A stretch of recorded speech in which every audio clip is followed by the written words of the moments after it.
Welcome back to the Word on Fire show. I'm Brandon Vaught, the content director at Word on Fire, and I'm joined once again by Bishop Robert Barron. Bishop Barron, good to talk with you. Hey, Brandon. Good to see you. Today we're doing one of our listener Q&A episodes. We do these sporadically, and most of the time we just take questions from anybody, but today's a special one because we're only taking questions from non-Catholics. This includes a lot of atheist listeners, agnostic listeners, Protestant listeners. They've sent in a ton of great questions, and We've got a lot of them lined up here. So instead of wasting time, let's just dive right into them. So first up, we have a question from Valerie, and he's wondering, as a Christian, have you ever had doubts about God's existence? Here's his question. Okay. As a Christian, do you ever think, what if God doesn't exist?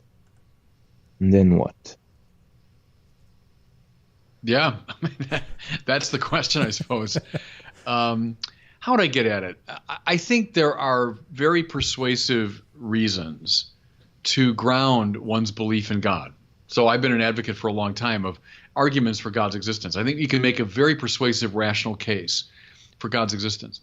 Having said that, is there always something necessarily elusive about God? Yeah.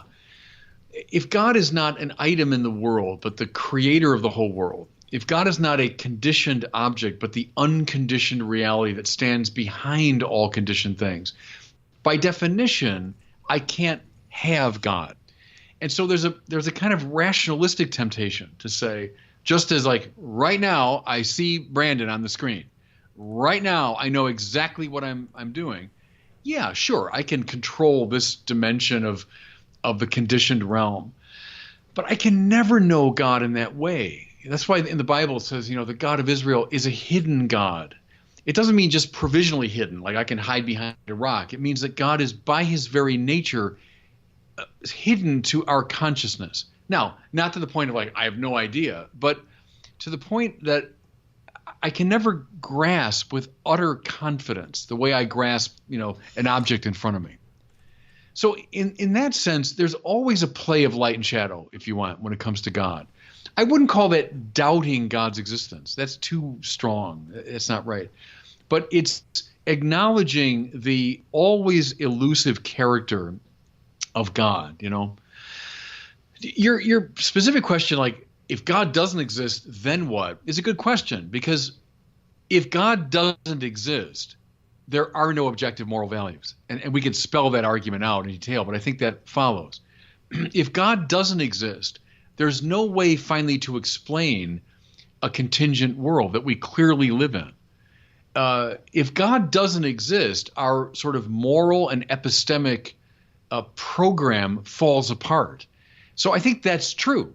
That's true. So if you're a real atheist, that you say there is no God, I think you've got to accept those implications, that morality becomes simply a matter of subjective whim and fancy, that you can't finally explain the contingent world that we live in.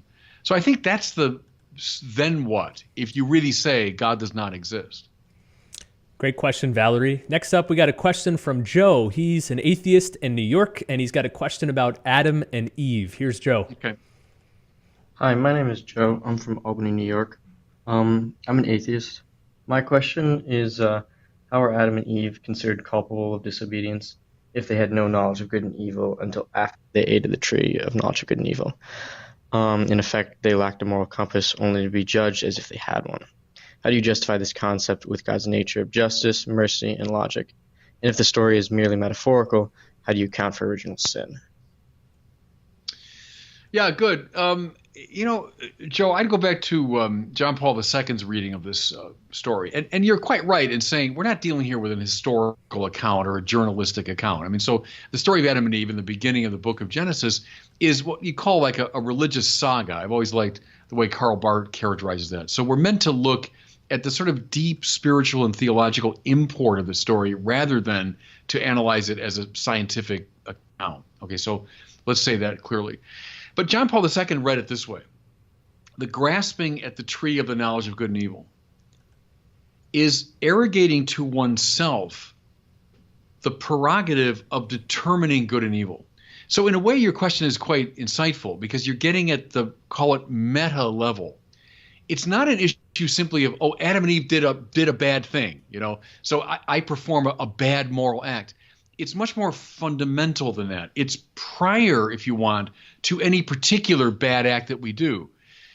It's the seizing on our own. That's the grasping of it, the seizing of this prerogative which belongs to God alone. And precisely because of what you said, that God's very nature is to be true and to be just. God is the unconditioned good. Therefore, he is in himself the criterion of good and evil. When I grasp at that and say, no, my freedom is the criterion of good and evil, then we tumble out of the garden. We tumble out of the right relationship with God. So what I would do, Joe, is follow your question. It's a darn good question because you're intuiting the deeper dimension of this story and how it is indeed getting at something more than just, oh, that's a single transgression. Oh, there was a bad boy and a bad girl transgressing a moral law. It's getting to a much deeper thing, which involves all of us. See, so it's not just a story of, oh, what happened long ago. It's what happens all the time, if you want, in the depth of our kind of twisted moral consciousness. Is, I've often said it's as contemporary as the headlines today. My freedom. I determine what's right and wrong. It's up to me. That's, if you want, the original sin. Now, read original here, not so much chronologically as ontologically. What's the meta? That's a different metaphor, kind of going beyond. But what's the foundational problem, which in turn gives rise to all particular sin? That's the original sin that's being described there. Bishop, I've sometimes heard a parallel question involving Lucifer. People will say, God created all the angels good, they're pure, they're holy, they have no capacity to sin, I think. So then how did Lucifer turn away from God? Where did that come from? Well, it comes from the combination of freedom and finitude. I mean, so if an agent is free, as an angel is, but yet finite, there's the capacity for turning away. And is there something, I think, Brandon, this is a deep thing, the more you think about it. Is there something like a test that is necessary for full moral engagement? You know what I'm saying? Is there a moment, and is this part of what our life is about?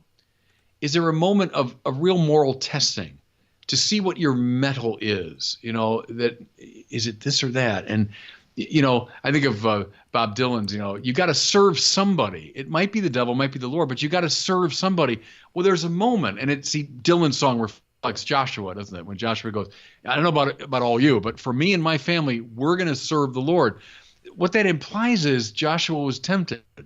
There was something like, do I follow the gods of this new land I'm in, or do I follow Yahweh, the God of Israel? I will follow Yahweh. There was something about the test that gave him moral integrity. Now, we're speculating when it comes to the angels and all that, but is there something like a real test that was involved? Okay, which is it? Which way do you go? And if you're free and finite, then it's possible to fall, And was there a primeval test of the angels? Is that reflected in that language of the warfare of the angels, et cetera? I think there's something really right there, And now an angel, metaphysically, once he's made his choice, it's a choice forever, just given the nature of an angel's ontological constitution. Where we, you might say, thank God, our moral life unfolds over time. So the capacity for conversion is there. I make a bad moral choice, I can regroup and I can undo that choice and choose differently. But that's taking us a little too far afield, I suppose. Well, let's turn now to John. He lives in Washington State, and he's asking a question about Jesus, his disciples, and miracles. Here's John. Hello, Bishop. My name is John, a non-believer from Washington State. My issue is with the disciples' betrayal and desertion of Jesus, because even before the resurrection, Jesus allegedly performed several amazing miracles before the disciples' very eyes. These miracles, if they actually happened, already prove that Jesus is divine. So why did Peter betray him and the disciples desert him? It doesn't add up for me. Yeah, good. Thank you for that. It's a basic biblical theme. It's even before the New Testament. Go back to the miracles that God wrought in Egypt as he frees the Israelites from slavery. And then right away, Israel falls back into the worship of false gods. And often we hear in the Old Testament, he did these things for you in Egypt, and after these amazing, portents in Egypt, and yet, you fall back. I think, and see, to me, that's not really puzzling. I just know myself that I've experienced, wonderful things from another human being, wonderful acts of kindness and wonderful acts of friendship, and yet I can fall into cruel speech and cruel behavior. You know what I mean? I just think it's part of the mysterium iniquitatis, the mystery of evil, that even though we've seen lots of evidence, we still can fall back. I don't know. I hear you saying that it's a block for you. I don't see it as a puzzlement. To me, that makes a certain amount of sense, given how kind of imperfect and fallen and flawed we all are. Because, I think that's true. They did see Jesus perform miracles, but yet when their life was threatened, put it in that situation. It wasn't just like, hey, I wonder if maybe I'll follow this guy. At a key moment, the disciples, it was life and death. Remember the scene in the Passion narrative when Peter's in the courtyard of the high priest's house and they're uncovering because of his accent. Oh, he was with them. Well, they weren't just whistling Dixie. That was deadly serious business, that he was in danger of being arrested and put to death, right? Well, I mean, at that moment, he forgot every miracle. He forgot everything Jesus had done. He was so afraid for his life. I get that. I think that I understand how that would happen to people. So the amazing thing is, I think after the coming of the Holy Spirit, when the disciples went to their deaths, affirming and confirming all that Jesus said and did, there was the power of the Holy Spirit in them. But I think the mystery of iniquity, the mystery of evil, explains adequately how we fall away from even this kind of glaring evidence to the contrary. It strikes me the difference in category between Jesus' early miracles, where he's feeding a bunch of people, he's walking across the water, and rising from the dead and coming back and offering forgiveness. That miracle was enough to change the hearts of the disciples. Yeah, and the other ones that are anticipating in different ways.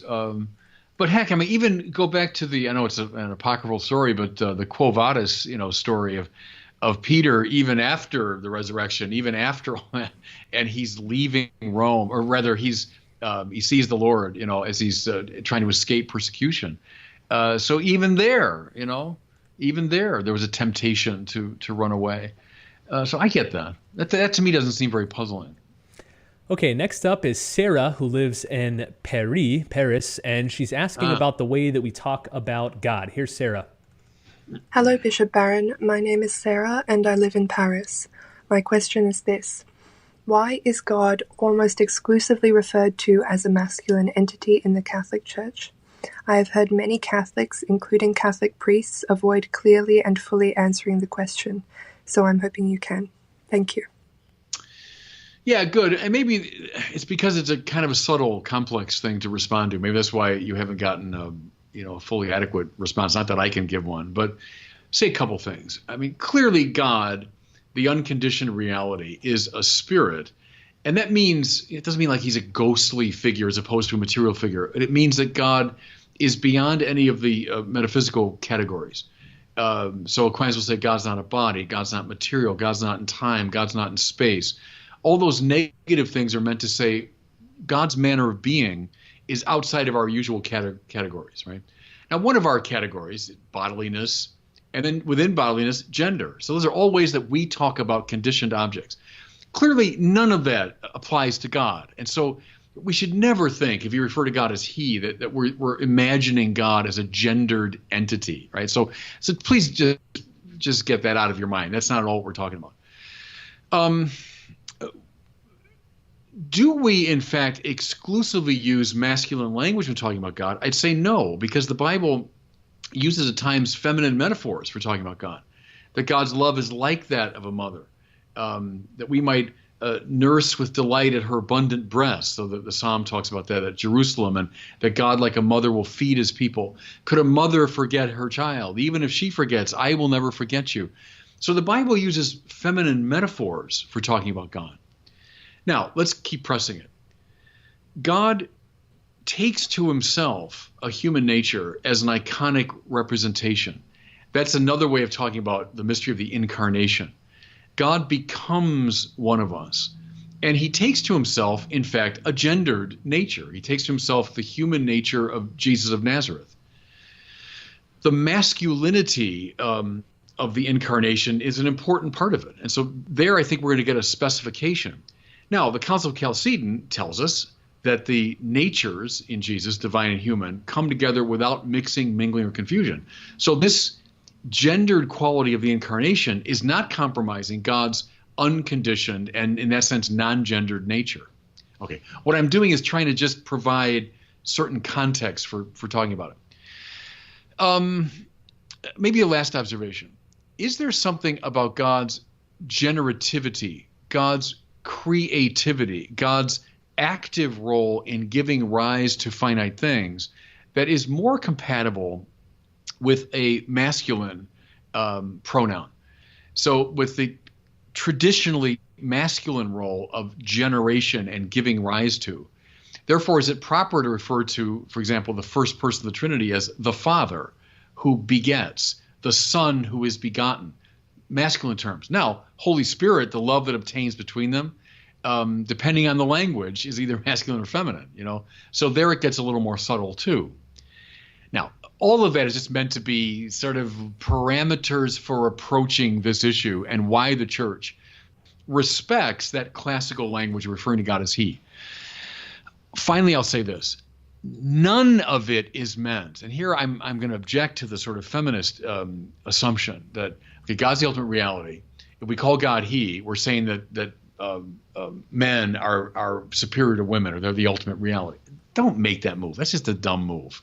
That's, I know, part of the sort of feminist agenda and ideology, but it doesn't imply that by any means. The church clearly teaches of the fundamental equality of men and women, the equal dignity of men and women, et cetera. So it's never meant to say, oh, men are more godlike than women. So don't go down that road at all.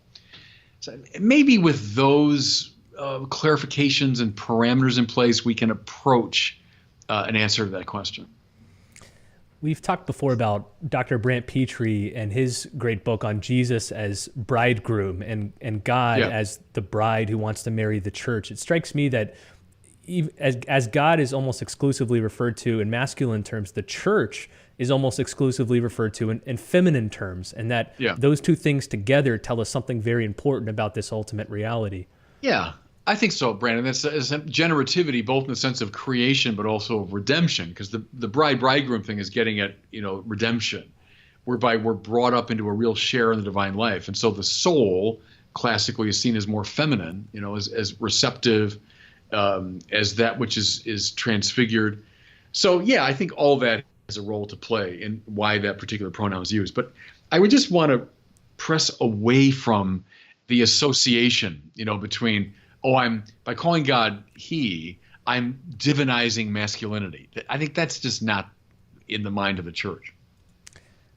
All right, next up we have a question from Erica. She is a Protestant listener from Regina, Canada, and she's asking about Mary, the mother of Jesus. Here is her question.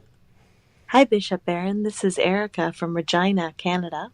I am a Protestant who feels very drawn to the Catholic faith, and your podcasts have been a big part of that. However, there are a few things that I have trouble accepting, one of the main ones being Mother Mary. Coming from a very biblically based religious background, I don't see evidence in the Bible for the place that she occupies in the Catholic faith. How do I understand her importance in the Catholic faith? And is it an essential part of being Catholic? Thank you for the work you're doing, and I'm so grateful for you and the whole Word on Fire team. Thanks. God bless. Yeah, no, thank you for that question. It's a good searching one and requires a really, kind of elaborate answer. I might recommend, Brandon, it's Brant Petrie again, does he have a couple of versions, one more academic, one more popular about Mary. Yeah, that's in right. the life of the church and the biblical foundations for Marian belief. What's it called again? Yeah, it's about the woman at the well. I can't remember the exact. Oh, no, but there's a book. There's a whole book he did on Mary and the biblical roots, didn't he? That's what I'm trying to think Yeah, of. here and we I was go. gonna recommend Jesus and the Jewish roots of Mary. That's it. So before I say anything, I might recommend go get that book by Brant Petrie, because Brant is a lifelong Catholic, but came of age very much in dialogue with a Protestant world, and met all those questions as a young man, and it bugged him to the point where he eventually wrote books about it. So if you want to see very strong biblical foundations for belief in Mary, not just within the New Testament, but going back to the Old Testament, and very interesting correspondences. And I'll say one quick thing here. This is nothing new in the life of the church. The earliest fathers of the church saw a strong relationship between Eve and Mary, the new Eve. Eve, the mother of the fallen human race. Mary, the mother of the redeemed race. In the Catholicism series, I rehearsed that wonderful patristic association between Eva, E-V-A, right, Eve, and Ave, the greeting of the angel to Mary. And the church fathers saw the Ave, A-V-E, of the angel, reversing the E-V-A of Eve. The point there is Mary is undoing, by her obedience, the damage done by the disobedience of Eve, and thereby she becomes the mother of all those redeemed.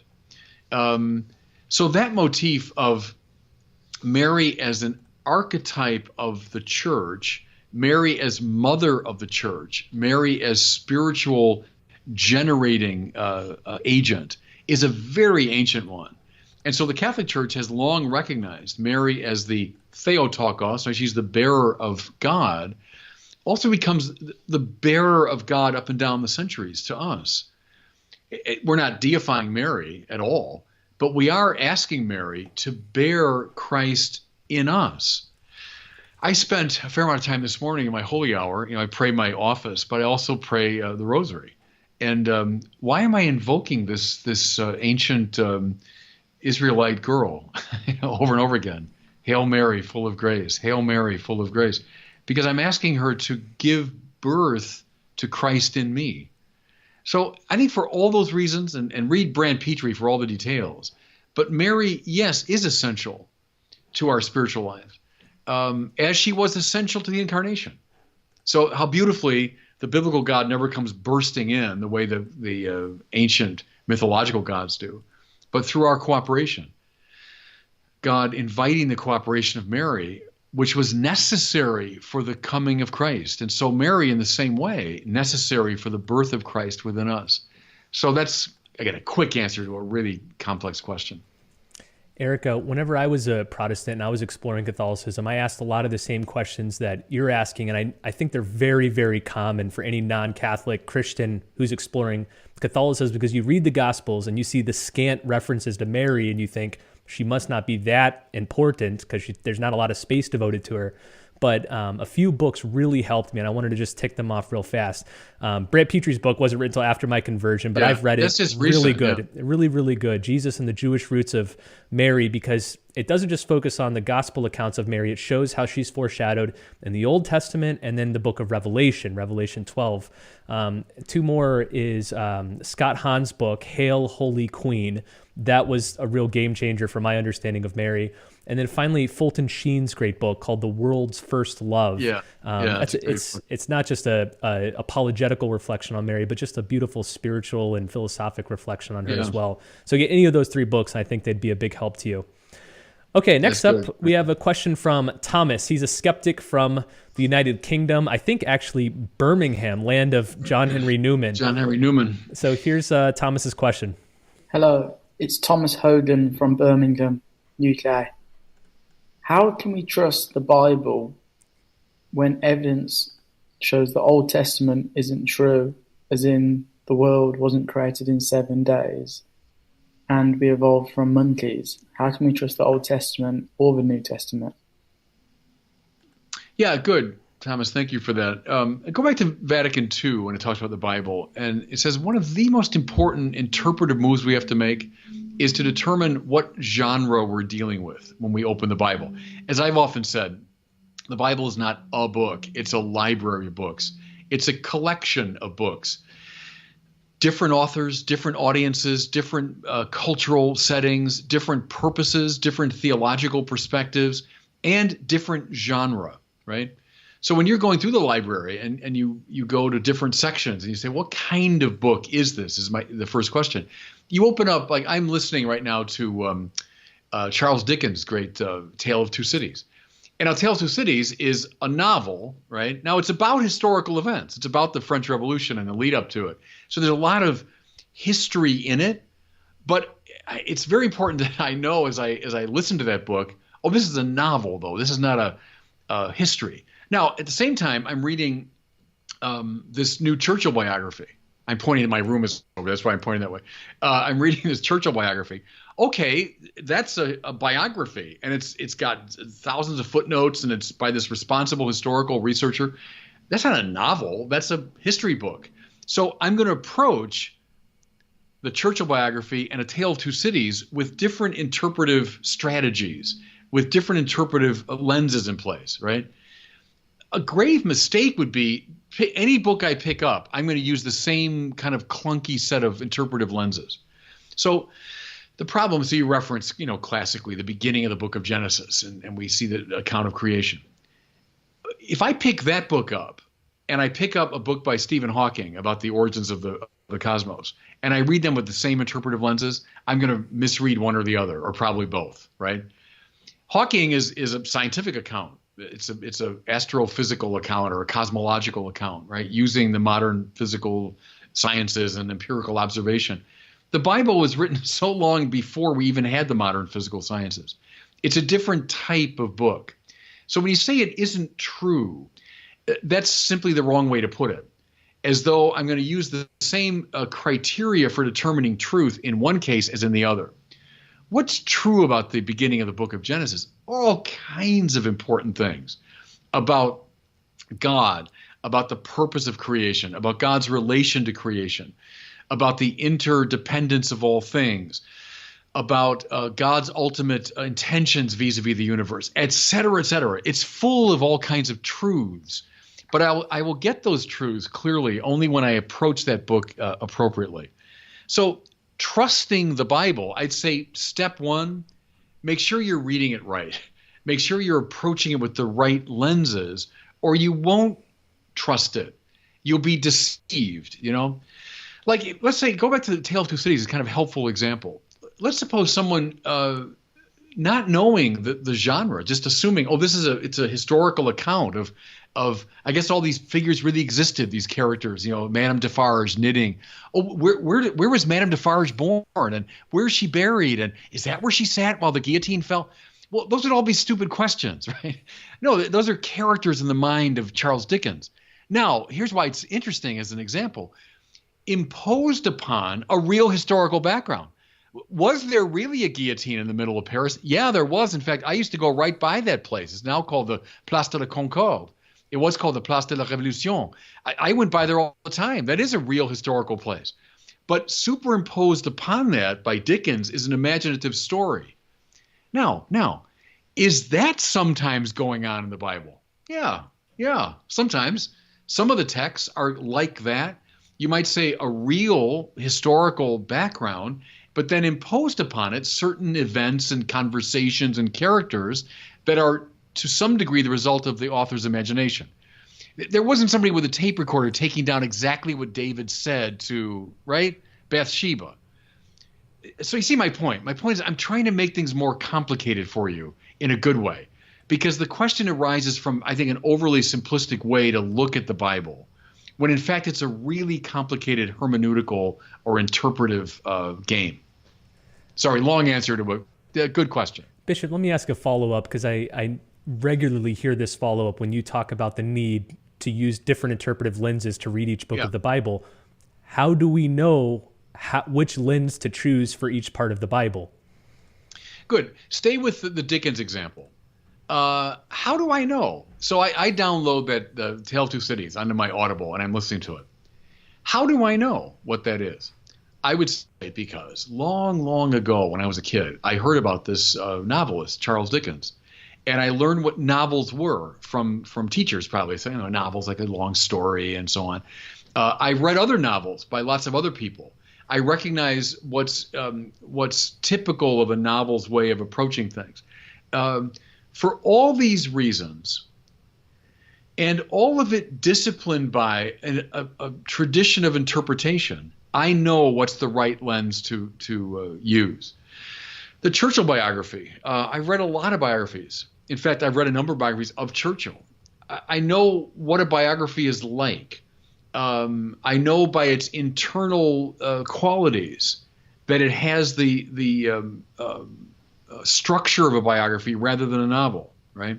I look for things like footnotes, like, oh yeah, okay, it's got a lot of footnotes. Dickens' Tale of Two Cities has no footnotes in it because novels don't have footnotes.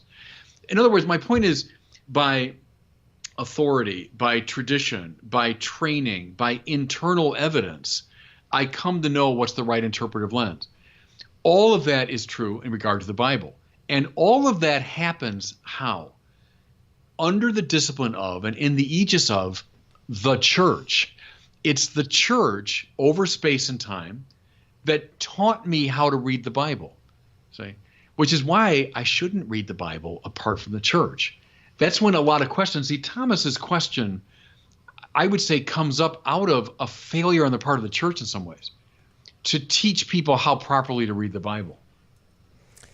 All right, great question, Thomas. We'll conclude here with one last question. This one's from Jim in Flagstaff. He's asking a question about John Henry Newman, who we just mentioned a couple minutes ago. Here's Jim. Yeah. Hello, Bishop Barron. This is Jim from Flagstaff, Arizona.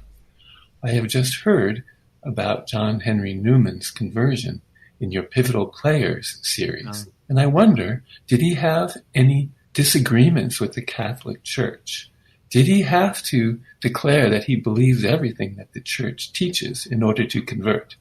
I ask because I must declare that in order to join the Church. Thank you. Yeah, thank you. Did Newman have disagreements with the Catholic Church for a long time? Yeah, absolutely. He was an Anglican, and he was if you want, conservative Anglican, and he was fighting for a more patristic, creedal sort of reading of Anglicanism. He was always resisting the Protestant move, and he wanted to sort of Catholicize the Anglican thing. But having said that, for decades, Newman opposed himself to what he took to be false teachings about the Pope, about Mary, about the saints. And read the Apologia Pro Vita Sua for the details, Newman's great intellectual autobiography. But yeah, he had profound disagreements with the Catholic Church for a long time. He worked his way very gradually through those. Newman did not have a Paul-like conversion, like boom, knocked to the ground, and now I believe. It was a long, somewhat painful, painstaking, intellectually conditioned search, which eventually brought him, and through a lot of different influences, to the point where he said, no, I now believe this is the church that Christ wanted. He overcame his disagreement in regard to Catholicism. Now, the other side of your question is more the kind of going forward question. When one becomes a Catholic, I think one accepts the fact that the church is under the guidance of the Holy Spirit. Newman felt that if God has revealed something, which clearly he believed, it would make perfect sense. It would be rational also to assume that God would provide for an interpretive framework so that revelation would not be distorted. And he came to appreciate that as the church in its authority under the guidance of the Holy Spirit. So I think in becoming a Catholic, Newman accepted that.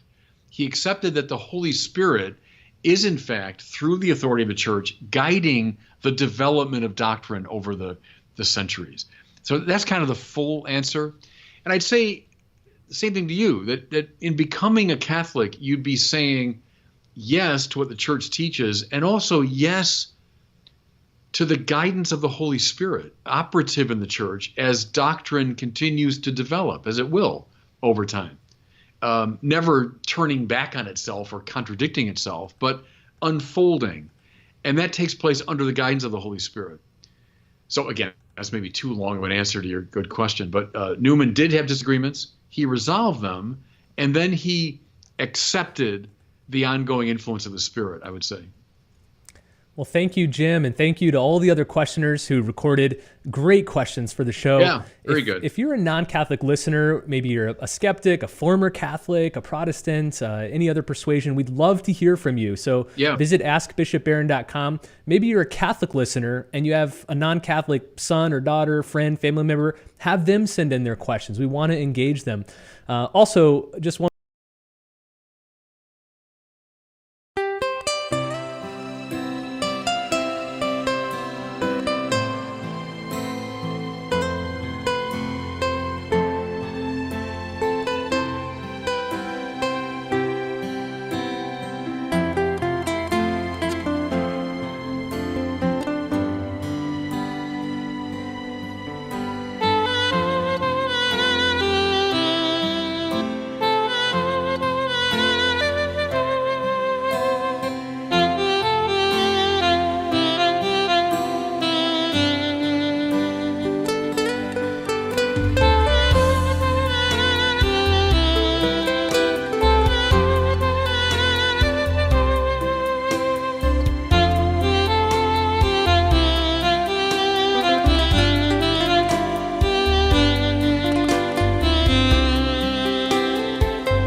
Thank you.